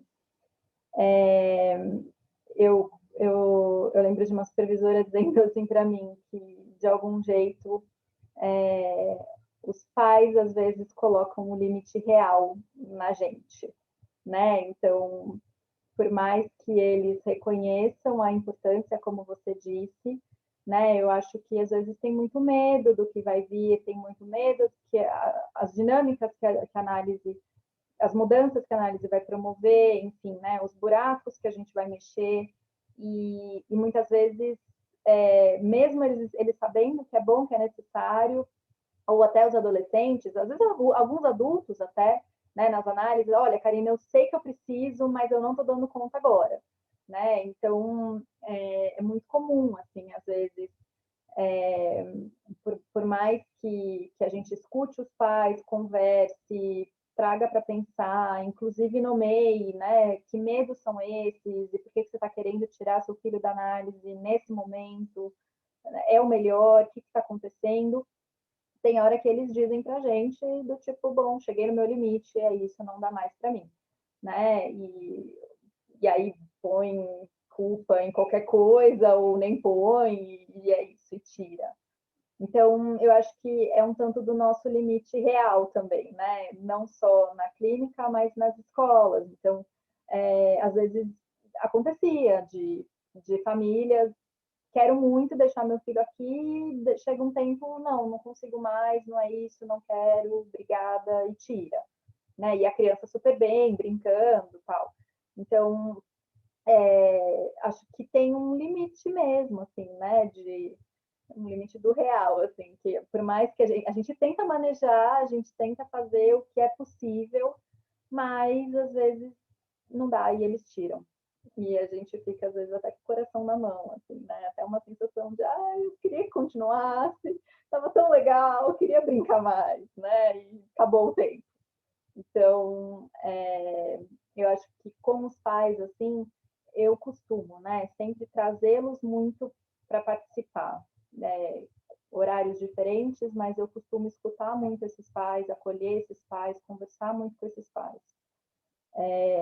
Escola também, né? Então, faço reuniões com as escolas, dos meus pacientes, vou até as escolas, é que agora não dá mais, mas ir até as escolas. Eu sempre tentei construir uma rede de muita conversa, de muito diálogo, de escuta mesmo, para a gente, né, para cada vez estar mais ali enredado em torno dessa criança, porque os discursos os discursos que estão ali em volta dessa criança, né? Então, o meu, da escola, dos pais. Então, quanto mais a gente estiver alinhado, melhor para essa própria criança e para o processo dela. Mas é isso, né? Eu acho que cada um tem o seu limite e às vezes a gente não consegue ir muito além disso. Assim. É triste, mas acontece. Sobre as adaptações, né, do fundamental, pós-pandemia, que a Giovana comentou. Giovana, obrigada pela tua pergunta, assim, pelo teu comentário também.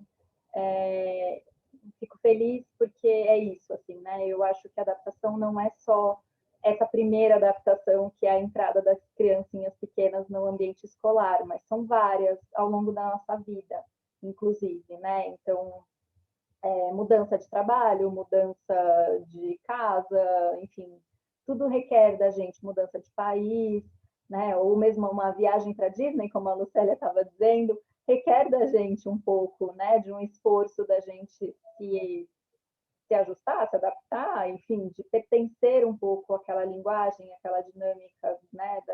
Daquele país, enfim, da onde a gente está, do contexto que a gente está. E eu entendo um pouco por aí também, assim, né? Que são várias que acontecem ao longo da nossa vida, do nosso tempo. E eu acho que isso é uma coisa que tem pouca literatura até, né? Inclusive, eu tenho participado de um projeto lá na USP de escuta de professores, e é para educação infantil, ensino fundamental 1. E aí os professores do Fundo 2, do médio, eles ficavam para a gente, mas poxa, a gente nunca participa de nada, sempre os pequenininhos que estão na frente, sempre eles que vocês querem ouvir, e nós, né? A gente também sofre, enfim, os adolescentes tiram o cabelo da gente, também é muito difícil. E é mesmo, né? Então eu acho que aí talvez tenha um excesso, né, de querer cuidar desse começo, porque é a primeira infância e as primeiras marcas, e isso constitui, e aí a gente vai fundo na primeira infância e no Fundo 1, por exemplo, e aí, né, o Fundo 2 e o médio, então, vira aquele limbo quase, assim, né, porque já são grandes, já falam, já se resolvem. E não, e o que a gente vê é que tem muito sofrimento ali também, né? Eu me lembrei de um caso que eu atendo no consultório, de um menino de inclusão, em situação de inclusão, que ele acabou de se mudar de cidade. E a dificuldade que está sendo dele, porque ele estudava numa escola pequena de bairro e agora ele foi para o médio, porque ele quis, então ele está no primeiro do ensino médio, numa escola pública, que agora ele está numa escola pública de 3.000 alunos. E ele estudava numa escola de bairro a vida inteira, que ele conhecia todo mundo. Um desafio gigante, imenso, para mim, para ele, para a mãe, para a família, porque é isso, assim, a escola não quer ouvir, a escola só pede relatório, só pede diagnóstico, laudo, para poder botar na ficha dele, né? E meio que com isso ele é caracterizado como aluno de inclusão, então ele não precisa fazer prova, ele não precisa, se ele não quiser entrar na sala, enfim, não é isso que a gente quer, né? Prova tudo bem, se ele não quiser fazer, ele não precisa, mas a questão não é essa, a questão é assim, eu quero que ele participe da sala, eu quero que ele participe da rotina da escola, eu quero que ele interaja com as outras pessoas. Não que, porque ele é um aluno de inclusão, ele pode fazer o que ele quer da vida dele. Não, ele não pode, né? Eu quero que ele pertença, eu quero que, inclusive, ele não possa não fazer algumas coisas. E isso é muito difícil, assim, né? Então, eu acho que essas outras adaptações, né? Por exemplo, quando as crianças vão para os professores polivalentes, eles sofrem muito, porque as referências se diluem, né? E são vários professores, e como é que eu interajo com todos eles? Eu estava acostumada a ter um, dois, que eu conheço, que eu chamo, né, pelo nome, agora não, são vários. Como é que é essa diluição de referências também? Isso é muito difícil, assim. E aí eu acho que, infelizmente, né, a ideia seria, de novo, escutar esses professores, essa equipe, e pensar juntos estratégias de abertura para tudo isso. Só que o que a gente vê é, né, uma valorização ali do Fundi e do ensino fundamental, da educação infantil, e do médio, né, e do Fundi 2, uma coisa meio, já está dada, está ganha, não tem muito mais, né, um pouco assim, o que eu vou fazer com o adolescente? Ele não tem mais nada que eu possa fazer com ele, né? Igual quando a gente escuta, o que eu vou escutar de um idoso? Não tem mais nada que eu possa escutar de um idoso, né? Então, são coisas meio, pera, tá perdido? Né? Acho que não, enquanto a vida, há coisa a ser feita, né? Mas é uma sensação meio do já tá dado. E acho que é um pouco da gente brigando por um espaço, sabe? Um espaço de não, vamos abrir, vamos conversar, a gente precisa pensar como que a gente acolhe, né? Como que a gente oferece para essas crianças aqui certos referenciais aqui para eles não ficarem tão soltos também, angustiados, né? Mediante a muitas coisas. E sobre o mundo pós-pandemia, eu não sei de verdade, não tenho bola de cristal para saber, mas o que eu imagino é que, por um lado, eu tenho escutado assim, né, as crianças muito felizes de voltarem para a escola, o que me surpreende até, as que voltaram, né, ou alguns pequenininhos que voltaram muito felizes, alguns adolescentes voltaram muito felizes para a escola, outros não quiseram voltar porque estão muito assustados, então, e os pais escutam e tá tudo bem, ok, se dá para ficar, fica em casa. Então, assim, eu acho que vai ter uma alegria, um furor muito grande, sabe? De voltar, de participar de um ambiente coletivo e de estar entre os outros, né? Então, o que uma criança faz pela outra, o que um adolescente faz pelo outro, um adulto não faz. E é um alívio poder estar na escola e estar com meus pares nesse sentido. Mas, ao mesmo tempo, é isso, assim, né? Eu esqueci como é que é dividir um lanche, eu esqueci como é que é não ter borracha e pedir para um amigo. São pequenas coisas que eles vão ter que se revisitar. Eu tendo a ser um pouco otimista, e pensando nas marcas que ficam, eu tendo a pensar que vai ser uma volta mais para o lado, se é que isso é possível, pensar um pouco mais para o lado positivo do que das dificuldades, mas claro que muitas dificuldades estarão permeando e a gente precisa escutar atentamente o que vai vir, né? Karina, acho que você faz colocações muito importantes. Eu estava tentando me desmutar para poder fazer essa conversa aqui. Enfim, a gente também vai estar chegando ao final do nosso encontro, mas acho que você colocou questões muito importantes, né? Mas acho que tem uma que para os tempos atuais ela é fundamental. É de fato a ideia de que a escola funda o espaço social e o coletivo, né? E que, de alguma maneira, traz a ideia do limite, isso que você colocou na sua fala toda, né? A ideia da castração, do limite para nós, para o outro, e a ideia de que o respeito e o convívio se dá no campo do respeito ao outro, né? Do coletivo, daquilo que é social. Então, acho que é muito atual essa ideia, né? É muito atual a ideia da escola como esse espaço de uma potencialidade coletiva, respeitando aquilo que é o espaço do outro, apontando para uma castração do sujeito, do indivíduo. Para ser coletivo, a gente, de fato, tem que respeitar as leis que são para todos, né? Então, em tempos de pandemia, que isso vale, que cada um use sua máscara na hora que sair de casa, né? Porque acho que é esse primeiro encontro que a gente tem com o outro no social é permeado pela escola, e acho que é por isso que toda a sua fala é muito rica, mas isso traz uma dimensão fundamental e estruturante para todos nós como sociedade, né? Então, enfim, queria agradecer muito, muito a sua participação, as suas colocações foram muito ricas, né? Acho que a gente vai saboreá-las ainda um tanto no núcleo, vamos conversar um pouco mais sobre ela fora, né? Acho que essas conversas, elas continuam. Queria agradecer a atenção de todos vocês e muito obrigada pela participação. Boa noite. Muito obrigada, boa noite a todos, foi um prazer estar aqui com vocês também. E é isso, assim, né, Gabriela, acho que fiquei feliz, assim, porque no fundo, a ideia de uma adaptação é a ideia de uma homogeneização, e é isso que a gente não quer, né? Então, no espaço público, o que a gente quer é as diferenças, né? E que elas consigam existir entre elas, assim, né? Constituindo esse social. Então, que bom que pela minha bagunça, acho que alguma coisa deu para entender aí, que bom. Gosto muito de uma frase de uma professora da PUC, na época da graduação, que ela dizia: no Brasil, o espaço público é espaço de ninguém. Então, espero que depois da sua fala a gente possa entender que espaço público é espaço de todo mundo, né? Cada um com a sua diferença. Uhum.